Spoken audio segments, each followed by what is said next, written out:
નમસ્કાર મિત્રો, સૌથી પહેલાં રાજેશ રાંગીનો વિડીયો લાઈક કરવાનું અને શેર કરવાનું ભૂલતા નહીં. આ વિડીયો ખાસ આપના માટે.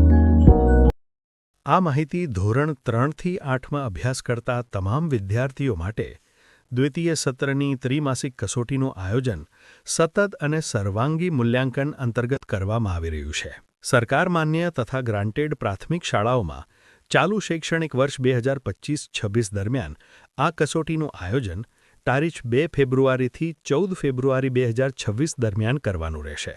આ સમયગાળા દરમિયાન દરેક વિષય માટે 40 ગુણની એક લેખિત કસોટી લેવાની રહેશે. કસોટી માટેનો અભ્યાસક્રમ 15 જાન્યુઆરી 2026 સુધીનો GCERT દ્વારા નક્કી કરેલ વારસવાર ફાળવણી મુજબનો રહેશે, જે GCERTની અધિકૃત વેબસાઇટ પર ઉપલબ્ધ છે. શિક્ષકોને માર્ગદર્શન મળે તે હેતુસર GCERT દ્વારા વિષયવાર પ્રશ્ન બેંક તૈયાર કરીને આપવામાં આવશે.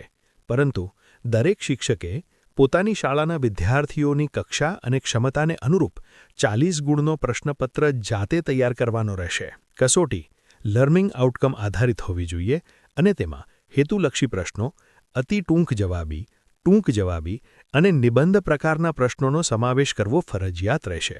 આ ઉપરાંત કસોટીમાં 30% પ્રશ્નો MCQ પ્રકારના પરખ આધારિત સર્વેક્ષણ જેવી પદ્ધતિ મુજબ સમાવેશ કરવા રહેશે.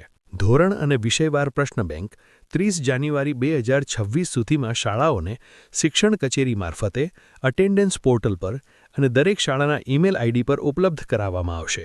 શિક્ષકો પ્રશ્ન બેંકમાંથી પ્રશ્નો પસંદ કરી શકશે અથવા તેના આધારે સમાન સ્તરના નવા પ્રશ્નો જાતે તૈયાર કરી વિદ્યાર્થીઓનું મૂલ્યાંકન કરી શકશે. શિક્ષકે તૈયાર કરેલા કસોટી પ્રશ્નપત્રો શાળા ફાઇલમાં સંગ્રહિત રાખવાના રહેશે. કસોટી સમગ્ર શિક્ષા દ્વારા આપવામાં આવેલી નોટબુકમાં લેવાની રહેશે અને ચેકિંગ બાદ વાલીને બતાવવા માટે વિદ્યાર્થી સાથે ઘરે મોકલવાની રહેશે. આ ત્રિમાસિક કસોટી રચનાત્મક મૂલ્યાંકનનો ભાગ ગણાશે અને તેના ગુણ વાર્ષિક પરિણામ પત્રકમાં સમાવેશ પામશે.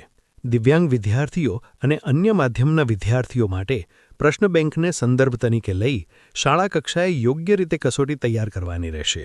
માર્ક્સ એન્ટ્રી બાબતે સમગ્ર શિક્ષા દ્વારા જે સૂચનાઓ આપવામાં આવે તે મુજબ કાર્યવાહી કરવાની રહેશે. આ કસોટીનું સુચારુ અમલીકરણ સુનિશ્ચિત કરવા CRC, BRC, PRP, SSA જિલ્લા કોઓર્ડિનેટર અને DIET લેક્ચરરો દ્વારા સઘન મોનિટરિંગ કરવામાં આવશે.